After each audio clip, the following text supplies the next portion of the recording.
여러분 안녕하십니까? 뉴스데스크 강원입니다. 추석 연휴 사흘째인 오늘 강원 동해안과 지역 축제장, 주요 명소마다 가족 단위 나들이객들의 발길이 이어졌습니다. 3년 만에 거리두기 없이 추석 연휴를 맞이한 시민들은 오랜만에 가족과 함께 밖으로 나와 즐거운 시간을 보냈습니다. 권기만 기자가 취재했습니다. 평창 강을 따라 펼쳐진 드넓은 꽃밭에 천만송이 백일홍이 활짝 피었습니다. 색색의 백일홍을 배경으로 사진을 찍으며 모두들 추억 남기기에 여념이 없습니다. 손주들 손을 잡고 나온 할아버지, 할머니 얼굴에는 웃음꽃도 활짝 피었습니다. 코로나가 잠시나마 그래도 일상으로 돌아가는 길목에서 이렇게 여유가 있는 시간이 좋네요. 나와 보니까 공기도 좋고 꽃도 잘 키워놓고 분위기가 아주 좋은 것 같습니다.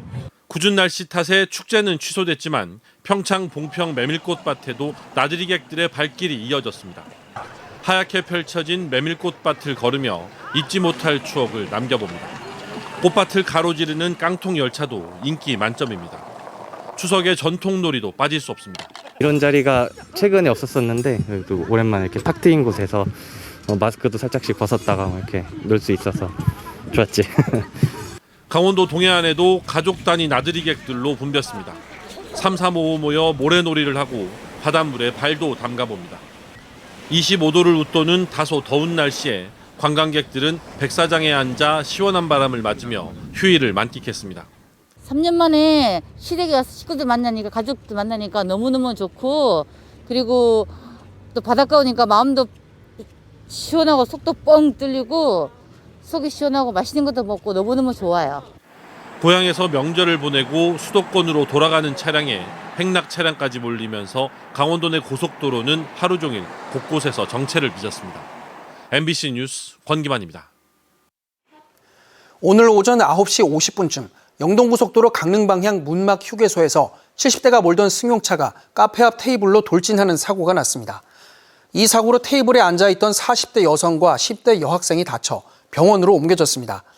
경찰은 운전자의 부주의로 사고가 난 것으로 보고 정확한 사고 경위를 조사하고 있습니다. 코로나19 확산세가 감소하면서 일손이 부족한 농촌으로 외국인 근로자의 유입도 늘어나고 있습니다. 농촌 구인난에 다소 숨통이 트일 전망이지만 농민들은 지난해부터 강화된 외국인 근로자 숙소 기준 때문에 고민이 깊어지고 있습니다. 이승현 기자가 농민들의 이야기를 들어봤습니다. 외국인 근로자와 함께 농사를 짓고 있는 한 농가. 동남아에서 온 외국인 근로자는 숙소로 조립식 패널로 된 가설 건축물을 사용하고 있습니다. 화장실과 부엌, 냉난방 장치가 있고 법무부 지침에 맞춰 조만간 소화기와 화재 경보기도 설치할 계획입니다. 하지만 합법적인 외국인 근로자 숙소는 아닙니다. 조립식 패널 구조의 건축물을 외국인 근로자 숙소로 사용할 때 필요한 가설 건축물 축조 신고필증을 받지 못했습니다. 신고필증을 받기 위해서는 행정 절차 때문에 기존 구조물을 허물고 다시 지어야 합니다. 허물고 새로 져야 그 시설물로 인정이 되기 때문에 안 된다고 하는데, 그럼 지금 같은 얘기해서 농가들이 다시 비용을 해가지고 그거 행정적인 거에 맞춰가지고. 코로나19가 소강 상태에 접어들면서 외국인 근로자가 늘어나 일손 부족을 해결할 수 있게 됐지만 외국인 근로자 숙소를 마련하는 게 큰 부담이 되고 있습니다. 지난해부터 비닐하우스 내 가설 건축물을 숙소로 이용할 경우 외국인 근로자 고용이 금지되는 등 주거시설 기준이 대폭 강화됐기 때문입니다. 도심지와 인접한 농가들은 모텔 등 숙박시설을 빌려 대처하고 있지만 군지역 농가들은 비용과 거리상 그마저도 쉽지 않습니다. 지금 새벽에 일어나야 되니까요. 그게 애들이 좀 피곤하고 힘들고 해요. 저녁에도 늦게 가니까 또 씻고 자려면 그것도 좀 문제가 있고요. 밭에 좀 가까운 데 있으면. 이에 따라 강원도는 내년부터 외국인 근로자를 위한 조립식 주택 설치 지원 사업의 시행을 앞두고 있습니다. 하지만 자부담이 1,000만 원에 달하는 데다가 조립식 주택 설치를 위한 대지도 필요해 지원 신청의 진입 장벽이 높습니다. 필수 시설을 갖춘 그 숙소 시설의 경우에서는 축사 관리사처럼 예외를 두거나 그 기존 시설을 좀 활용할 수 있도록 그 외국인 근로자 고용 허가 기간 동안 농지 타용도 일시 사용 허가 대상에. 올해 강원도가 배정받은 외국인 계절 근로자는 전국에서 가장 많은 3,929명.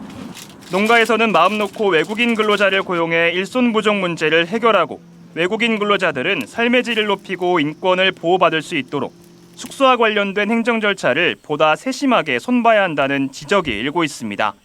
MBC 뉴스 이승현입니다. 어제 강원 지역 확진자가 55일 만에 1000명 아래로 떨어졌지만 오늘은 오후 6시 기준 1233명이 확진되며 감소세가 주춤한 모습입니다. 시군별로는 원주 322명, 춘천 256명, 강릉 149명, 홍천 69명, 속초 54명 등으로 누적 확진자는 70만 2,800명을 넘겼습니다. 병상 가동률은 하루 전보다 6%포인트가량 오른 31.4%로 159개 병상 가운데 109개 병상이 여유 있는 상황입니다. 강릉 제진 동해 북부선 건설 사업에 대한 일부 주민들의 노선 변경 요구와 관련해 국가철도공단이 노선 변경은 어렵다는 입장을 내놨습니다. 국가철도공단이 공개한 환경영향평가서에 따르면 강릉 구간은 기존 강릉 정거장 이용으로 노선 변경은 어렵지만 방진 설계로 생활 불편을 해소하겠다는 입장이며 남강릉 정거장 신설 요구에 대해서는 수요가 나오지 않아 불가하다고 설명했습니다. 또 양양군 손양면 1원 노선이 마을을 단절시킨다는 의견에 대해서는 구조물 등을 통해 영향을 최소화하겠다는 입장입니다. 강릉 제진 동해 북부선 철도 사업은 2027년 말 개통을 목표로 추진되고 있습니다.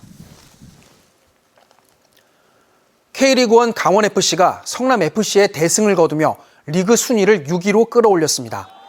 강원FC는 어제 열린 성남FC와의 원정 경기에서 양현준이 2골을 넣는 맹활약에 힘입어 4대0 승리를 거뒀습니다. 현재 리그 6위를 두고 수원FC와 치열한 경쟁을 벌이고 있는 강원은 오는 13일 서울, 18일 제주전 결과에 따라 구단 역사상 3번째 상위 스플릿 진출 여부를 결정짓게 됩니다. 집값과 공시가격 상승으로 강원 지역의 주택 재산세와 취득세 부과가 크게 늘어난 것으로 나타났습니다. 박정하 국회의원이 강원도로부터 제출받은 자료에 따르면 공시가격 6억 원 초과 주택 가운데 전년 대비 인상분이 30%까지 오른 곳은 2017년 3곳에서 지난해 105곳으로 35배 증가했고 부과된 세금은 382만 원에서 2억 551만 원으로 54배 늘었습니다.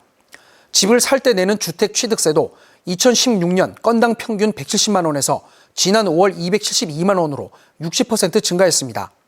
박 의원은 1주택자 세율 단일화와 생애 최초 주택 구입자 면제, 다주택자 세율 인하 등 국민들이 납득할 수 있는 취득세 현실화가 시급하다고 강조했습니다.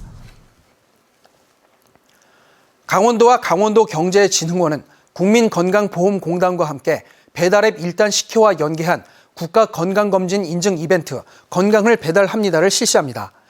국민건강보험공단은 강원도의 지난해 암검진 수검률이 53.6%로 전국 평균 56.3%에 못 미친다며 가입자가 9만 4천 명인 1단 10회를 통해 이벤트에 참여한 이용자에게 할인 쿠폰을 지급하는 등 건강검진 수검을 홍보합니다. 아리랑의 고장 정선군의 대표 축제인 정선 아리랑제가 오는 15일부터 나흘 동안 정선 공설운동장 등에서 펼쳐집니다. 정선 아리랑제는 백인의 아리랑, 거리 퍼레이드, 한복 체험, 아리랑 팝 경연 등 다채로운 행사들로 꾸려집니다. 정선 아리랑제는 코로나19 영향으로 2019년 행사 후 3년 만에 다시 열리는 축제입니다. 속초시가 납북 귀한 어부의 진실 규명을 위한 접수 창구를 운영합니다. 납북 귀한 어부 인권 침해 사건의 피해자 본인 또는 가족들은 진실 규명을 신청하려면 진실 화해를 위한 과거사 정리위원회에 12월 9일까지 접수해야 합니다.